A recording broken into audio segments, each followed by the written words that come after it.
Welcome to my channel Limelight Leaks. Please share and subscribe, and hit the bell icon for latest updates. Kerosene to seal the wood. Alright, that should be enough supplies. I think this is going to make my girl happy. A flash of TV fame can make you a star, but for one man, it made him a target. Ronnie Pollard got a taste of being famous on the hit TV show Street Outlaws, a world of loud engines and rebel glory. But when the cameras stopped filming, his outlaw life became scary and real. He went from racing to be on a list to running from cops. A trip that ended not at a finish line, but in a cold courtroom with a judge. The $1 million robbery. The night of June 19, 2015 was dark and quiet in King, North Carolina. But inside the walls of Buck Racing Engines, a famous shop known for building some of the most powerful car motors in the country, a crime was happening that would shock the racing world. This was not a simple smash and grab. This was a professional job, a planned attack on the heart of the sport. The thieves were patient and careful. They found a way to climb high up on the back wall of the building, staying above where the motion detectors could see them. For 2 hours, they sat on a ledge using flashlights to follow the alarm system wires. Once they figured out the system, they turned it off and cut the phone lines, making sure no silent alarm could be sent. Then they cut a hole through the wall and slipped inside. When the owner, Charlie Buck, arrived at his business, he saw a scene of total violation. Thieves had broken in and stolen a fortune. They did not take cash from a register. They took the soul of his life's work. 8 custom-built high-performance racing engines and priceless parts were gone. The first guess of how much was stolen was shocking, estimated at over $445,000. Some reports even put the total loss closer to $500,000. The list of stolen items was a dream for any top-level racer. It included 2 632 cubic inch Chevrolet nitrous engines, each worth $50,000. The crown jewel of the robbery was a massive 865 cubic inch Pro Mod motor, a billet block and billet head monster with a 4-stage nitrous system valued at $100,000 all by itself. They also took a 765 cubic inch race engine, a Ford small block, and other custom builds.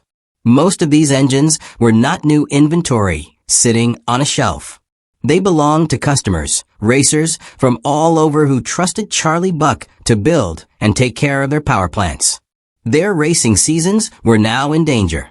On top of the stolen property, the thieves had caused an extra $14,000 in damage to the shop itself. They had ripped through the building, taking what they wanted with no care for the destruction they left behind. For Charlie Buck, it was more than just losing money. He later told reporters that he felt like his life had been violated. He said it was a tough thing to deal with, seeing his passion and hard work so badly disrespected. This was a crime that needed inside knowledge. The thieves knew exactly what to take, picking the most valuable and specialized engines. These were not items you could sell at a pawn shop. They were meant for the racetrack, and the people who stole them knew their worth. The police right away suspected this was planned by someone who knew the racing world. And as the investigation began, one name quickly rose to the top of the list. The man believed to be the mastermind behind it all. Ronnie Pollard Jr. caught by the spotlight. But how did the police focus on Ronnie Pollard so quickly? The answer was found in the very thing that gave him his small slice of fame, the reality TV show Street Outlaws. The day before the massive robbery, on June 18th, 2 men walked into Buck Racing Engines. They were given a tour of the shop, looking around like any other possible customers and asking about a new long block build. But they were not there to buy anything. They were there to plan. The shop's security cameras recorded their every move. Police believed these men were checking out the property, mapping out their plan for the break-in that would happen just hours later. When police released the images from that security video to the public, they hoped someone might recognize the faces. They did not have to wait long. The racing community is a small, tight-knit world. Fans and fellow racers are passionate and pay close attention to who is who. As soon as the pictures hit social media, the tips started flooding in. People all over the country pointed to one of the men in the video and said the same thing. That's Ronnie Pollard from Street Outlaws.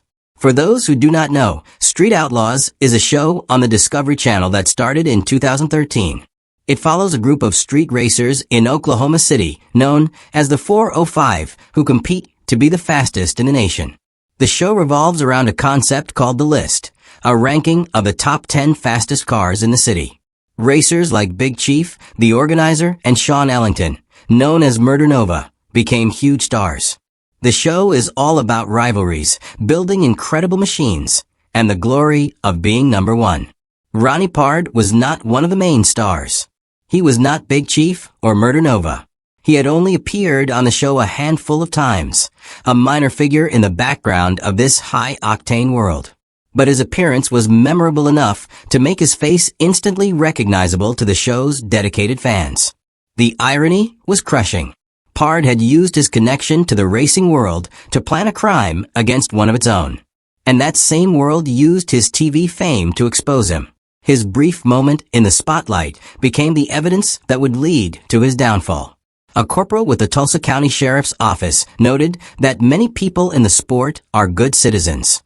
They were angry that someone from their community would commit such a crime, and they wanted to see the people responsible brought to justice.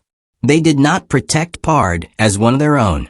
Instead, they helped the police identify him. The very fame he had chased made him an easy target for law enforcement. He could not hide when his face had been shown on TV in living rooms across America. The owner of the shop, Charlie Buck, expressed his frustration with the situation. He felt the Discovery Channel should have done a better job checking out the people they put on their show. It was hard for him to believe that someone who had been on TV would turn around and steal from him. The fugitive's capture. With his face plastered all over the news and social media, Ronnie Pollard was now a wanted man. The King City Police Department in North Carolina officially issued arrest warrants for 47-year-old Ronnie Dale Pollard Jr. and his accomplice seen in the video, 32-year-old Christopher Goodman.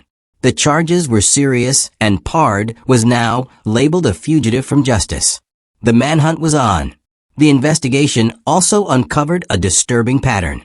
Police began to suspect the Buck Racing Engine's robbery was not a one-time event. They found a possible connection to another break-in that had happened the night before at Eagle Racing Engines in Knoxville, Tennessee, about 260 miles away. In that theft, the thieves did not get away with any complete engines, but they did steal at least $50,000 worth of high-end parts. The evidence suggested Pollard was leading a crew on a multi-state crime spree targeting the very heart of the performance racing industry. Law enforcement agencies in Oklahoma were put on high alert. They knew Pollard was a local, and they suspected he would return to his home state to hide. For weeks, Pollard was on the run, a ghost in the system. But his time was running out. On August 20th, 2015, about 2 months after the robbery, the Tulsa County Sheriff's Office received a crucial tip. Someone had spotted Pollard's vehicle in the parking lot of a roadway in motel in Tulsa. Deputies swarmed the area. They confirmed the vehicle belonged to Pollard and then approached the front desk. No one was registered under his name. Knowing he was likely using a fake name, the deputies began a tense room-to-room search of the motel. As they moved through the property, one deputy, Sarah Morataya, noticed a man who matched Pollard's description. The man saw the police and made a desperate move. He tried to flee his room on foot, hoping to escape into the city. But Deputy Morataya was ready. She recognized him immediately as the fugitive. She ordered him to the ground, and Pollard's run from the law was over. He was taken into custody without any further struggle. The man who thought he had planned the perfect crime was caught in a cheap motel. His dreams of a big score ending on the pavement of a parking lot. He was booked into the Tulsa County Jail, held without bail, waiting to be sent back to North Carolina to face the consequences. With Pollard in custody, his criminal ring began to crumble. Just 4 days later, on August 24th, his main accomplice, Christopher Goodman, saw that the game was up. He walked into the Stokes County Sheriff's Office in North Carolina and turned himself in. But the investigation did not stop there. Police knew this was too big of an operation for just 2 people. They soon issued warrants for 2 more men, both from Oklahoma. Joshua Wayne Montgomery and Jerry Clyde Stevenson Jr. were also taken into custody. The entire crew that had traveled across the country to commit the robbery was now behind bars. An outlaw's inheritance. To understand how Ronnie Pollard Jr. ended up a fugitive in a motel parking lot, you have to look back at his roots. His story is deeply tied to the Tulsa racing scene, a place where passion for cars is passed down through generations. But his story is also one of a dark turn. A story of a family legacy that was twisted and broken. When Pollard was arrested, one of the Tulsa County Sheriff's captains in charge of the operation was a man named Paul Tryon. Captain Tryon was not just a cop. He was also a racer who owned his own cars. He knew the local scene inside and out, and he knew Ronnie Pollard very well. He told reporters that he had been dealing with Pollard off and on for the past 20 years. This was not Pollard's first brush with the law. It was part of a long pattern of behavior that stretched back 2 decades. He had a reputation, and it was not a good one. This long history shows that the engine robbery was not a one-time mistake. It was the culmination of a life lived on the wrong side of the law. But where did this life begin? Ronnie Pollard's passion for cars was not something he found on his own. It was an inheritance. His father was Ronnie Dale Pollard Sr., a man who was well known and respected in the Tulsa community. In January of 2020, Ronnie Sr. passed away at the age of 73. His obituary paints a picture of a man who was the exact opposite of what his son became. Ronnie Sr. was described as a loving husband and father, a family man who loved attending the annual family reunion. He worked hard his whole life driving trucks in the oil fields before starting his own business. And what was that business? He owned and operated the famous Ron's Custom Auto Body Shop in Tulsa. Just like his son, Ronnie Sr.'s hobbies were drag racing and building cars. He had the same fire, the same love for horsepower and speed. But he channeled that passion in a positive way. He built a legitimate business, served his community, and raised a family. He was a man according to his daughter, who had 0 enemies and was loved by anyone who ever met him. Ronnie Pollard Jr. is listed in that obituary as one of his father's surviving children. He grew up around the same world of cars and racing that his father loved. He inherited the same passion. He had the chance to follow in his father's footsteps to take that knowledge of cars and build something good. But he chose a different path. It was a fork in the road. One path led to a respected life as a business owner and family man. The other path led to a 20-year history with the police, a spot on a reality TV show, and a federal indictment. The father used his passion to build a legacy. The son used that same passion to plan a crime that would destroy his own life and tarnish his family's name. A show built on controversy. Ronnie Pollard's story is shocking, but he is not the only person from the world of Street Outlaws to find themselves on the wrong side of the law. The show's very name celebrates an outlaw lifestyle, and for some, that line between television and reality has become dangerously blurred. In March of 2015, just a few months before Pollard's robbery, another driver who had appeared on the show, Izzy Valenzuela, was arrested and charged with murder. The charges came after a street race in California, where one of the cars lost control and crashed into a crowd of spectators, killing 2 people and injuring another. While Valenzuela was not driving the car that crashed, prosecutors argued that by participating in the illegal race, he was responsible for the deaths. The case sent shockwaves through the street racing community. Eventually, Valenzuela was acquitted because he was not the one behind the wheel of the car that crashed, but the driver of that car was sentenced to 12 years in prison. Another star of the show, Chuck Seidinger, who drives the Mustang known as the Death Trap, also spent time in jail. In 2022, he was booked on charges of making threatening and harassing phone calls to his ex-wife. He was sentenced to 60 days in jail and ordered to attend anger management therapy. The show itself has faced major controversy. The National Hot Rod Association, or NHRA, is the main governing body for professional drag racing. In 2015, they threatened to revoke the competition licenses of any of their members who appeared on Street Outlaws. The NHRA pointed out the huge difference in safety between a sanctioned drag strip and an illegal street race. Professional tracks have safety walls, catch fences, and emergency crews ready to respond in seconds. The streets where the show filmed had none of that. The dangers became tragically clear in August of 2022. During the filming of a spin-off show called Street Outlaws, Fastest in America, a driver named Ryan Fellows was killed. His car crashed, rolled over, and caught fire. To make the tragedy even worse, it was later reported that the show's producers did not have the proper filming permits for that location. Ronnie Pollard's crime was for personal greed, but it is part of a larger, more troubled world where the quest for fame and the outlaw image can lead to disaster. Judgment Day. After his capture in Tulsa, Ronnie Pollard Jr. was sent back to North Carolina. The television cameras were gone. The cheering crowds of the street racing world were a distant memory. Now he faced the cold, quiet reality of the United States federal court in Winston-Salem. The man who was once featured on a show called Street Outlaws was about to find out what happens to real outlaws when they get caught. The charges against him and his crew were extensive and severe. They were not just facing a simple theft charge. The federal indictment listed a string of felonies. They were charged with felony breaking, conspiracy to break a building, and commit larceny and larceny after breaking. They were also charged with aiding and abetting a felony, felony damage to a computer system, felony possession of stolen property, and injury to real property. This was not a slap on the wrist. This was a case that could send them all to prison for a very long time. The court dealt with Pollard's accomplices first, and their sentences showed just how seriously the government was taking this case. Jerry Clyde Stevenson, another member of the Oklahoma crew, was sentenced to 4 years of mandatory prison time.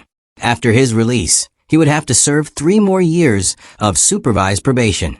Christopher Goodman, Pollard's partner from the surveillance video, received a sentence of 6 months in prison, also followed by 3 years of supervised probation. The youngest member of the group, Joshua Wayne Montgomery, was a first-time offender.